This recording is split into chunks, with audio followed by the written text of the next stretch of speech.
Does the chief executive hold all the government power? You know, the president at the national level or the governor at the state level? Do they have the power to make laws, to enforce those laws, and to interpret whether they are fair or not? All by the power of the pen? Or should I say the power of the sword? Maybe you remember from my last video about the Bill of Rights, and I said the Bill of Rights is like a shield, and I had a shield there that protected you from the government's sword, the government's power. And so, can the executive make all the decisions? Well, in some countries, yes. In some countries, like dictatorships, the executive holds all the power. Think about North Korea. Think about Kim Jong-un for a minute. He holds all the power in his hands. And so he has an idea to make a law, and boom, it becomes law.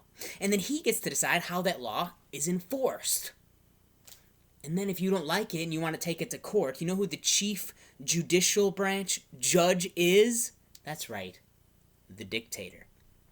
Now, in the United States, the founders did not want all the power to be in the hands of one person. We were just breaking away from a king, and so we wanted to limit the power of the executive. But we also wanted to limit the power of the other branches of government. Now, the idea of having 3 separate branches of government wasn't invented by the founders. These guys were Enlightenment thinkers, and so they got this from an Enlightenment philosopher named Montesquieu.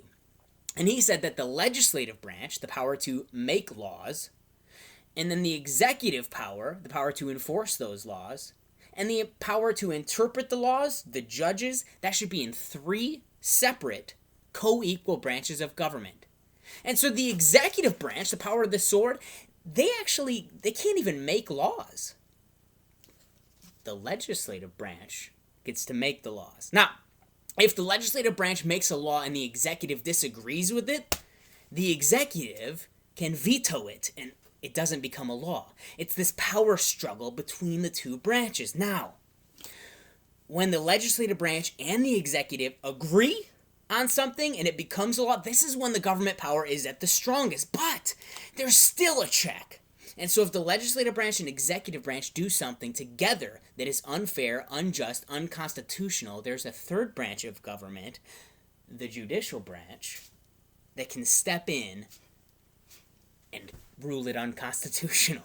Now, in this 3rd branch of government, there's this power struggle going on between the 3 branches. And so the idea is that one hand, one person, never becomes too powerful. And so some people have criticized our system and says, things don't ever happen in government. Nothing happens fast enough. Well, that's kind of by design, right? It's kind of, if the executive wants to do something, sometimes the other branches are holding him back or her back. Sometimes that happens in our system. Now, in a dictatorship, you have an idea to make a law. It happens really quickly. Now, is that always a good thing? No, as we've seen throughout history, that's not always a good thing. Thank you.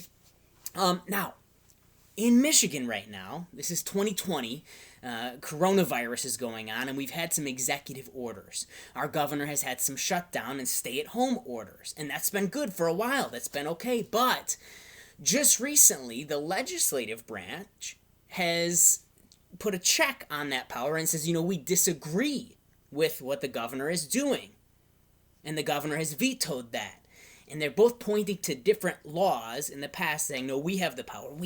It's going back and forth. Well, who gets to ultimately decide this? Well, it's going to ultimately go to court, and you're going to have this 3rd branch, the judicial branch, is going to come in and say, well, what is the law? Who does get to have the power? Is it shared?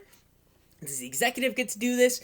What's going to happen? And so this is called checks and balances. And this is the whole concept of we don't want one branch of government becoming too powerful and taking this sword by themselves to come after your rights, to come after the people's rights, and to just do things that maybe wouldn't follow the Constitution. And so we'll see what happens with all 3 branches of government and who gets to, how this check will actually play out.